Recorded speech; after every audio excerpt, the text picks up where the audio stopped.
কি ব্যাপার, এখানে বসে বসে একা একা কি ভাবতেছো? না না, কিছু না, এমনি বসে আছি। কিছু তো একটা ভাবতেছো। কি? আমার ছোট ভাই ইমরান, ও যে এত খারাপ হইতে পারে আমি না ভাবতেও পারিনি।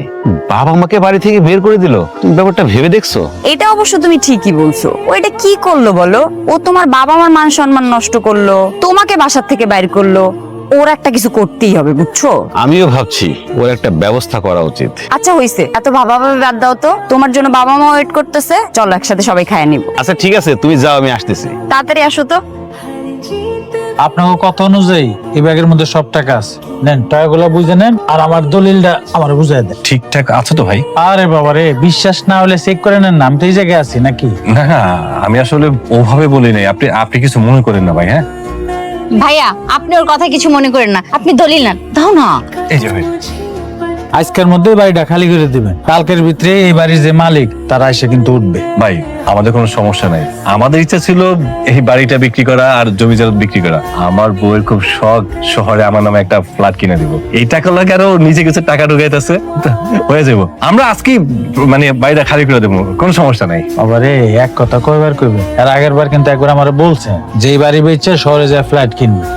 বুঝেন না, ভিতরে একটা এক্সাইটেড, মানে বউ দিব ঢাকা শহরে ফ্ল্যাট, এই জন্য বারবার বইলে আসলে আর কি। ঠিক আছে ভাই, এবার তাহলে আমি আসি। যেটা কইছি ওটা করেন। আপনি এখন ওই বাড়িতে বসে আছেন, এই বাড়ি থেকে বাইরে যান না? ভাই আমার তো সর্বনাশ হয়ে গেছে। আপনার আবার কি সর্বনাশ হয়েছে? আপনি যে টাকাটা দিয়ে গেছিলেন, আমি তো সরল বিশ্বাসে টাকাটা বউর হাতে দিছিলাম। ভাবছিলাম যাই হোক না কেন একসাথে তো সব প্ল্যান প্রোগ্রাম করুন। বউ তো টাকা নিয়ে ভেঙে গেছে, আমার নিঃস্ব করে দিয়ে গেছে। দেখেন, আপনি নিশ্চয় হয়ে গেছেন না কি হয়ে গেছেন সেটা আমার দেখার বিষয় না। তাড়াতাড়ি বাড়ি থেকে বেরোন, এক্ষুনি এই বাড়ির মালিক চলে আসবে। কি বলেন আপনি? তোমরা? ওনারাই তো এই বাড়িটা কিনছে। মা, তুমি আমারে মাফ করে দাও। আমি সত্যি খুব অন্যায় করে ফেলাইছি। সন্তান হয়ে তোমাকে দুজনের সাথে যে বেয়াদবিটা করছি জানি এটা ক্ষমার অযোগ্য, তবু ক্ষমা করে দাও। তোমার বউ আমারে নিশ্চয় করে ফেলাইছে। বাড়ি বিক্রি টাকা পয়সা যা ছিল সব লিয়ে ভেঙে গেছে। আমি কই যাবো মা, কও? আমার তো তোমরা ছাড়া আর কেউ নাই। পাপের ফল তো এরকমই হইব, তাই না? লোভ করছিলি না? লোভ কইরা তো বড় লোকের মাইয়া বিয়া করছিলি, আর সেই মাইয়ার কথা মতো নিজের বাপ মায়েরে বাড়ি থেকে গলা ধাক্কা দিয়ে বাই করে দিছস। আর আজকে ভাগ্যের কি নির্মম পরিহাস। উপরে যে একজন বৈশা বৈশা সব দেখতাছে সেটার প্রমাণ পাইছ। আজকে এই বাড়ি থেকে তরে ধাক্কা দিয়ে বাইর করা হইব। আবির, ওরে গলা ধাক্কা দিয়ে এই বাড়ি থেকে বাইর করে দে। মা, তুমি এগুলো কি বলতেছো? ও তোমার সন্তান, আমার ভাই। ও ছোট মানুষ, না বুঝে একটা ভুল করছে, ওরে তুমি ক্ষমা করে দাও। ও যেই ভুল করছে সেটা ক্ষমার অযোগ্য। ওরে আমি কোনোদিনও মাফ করতে পারবো না।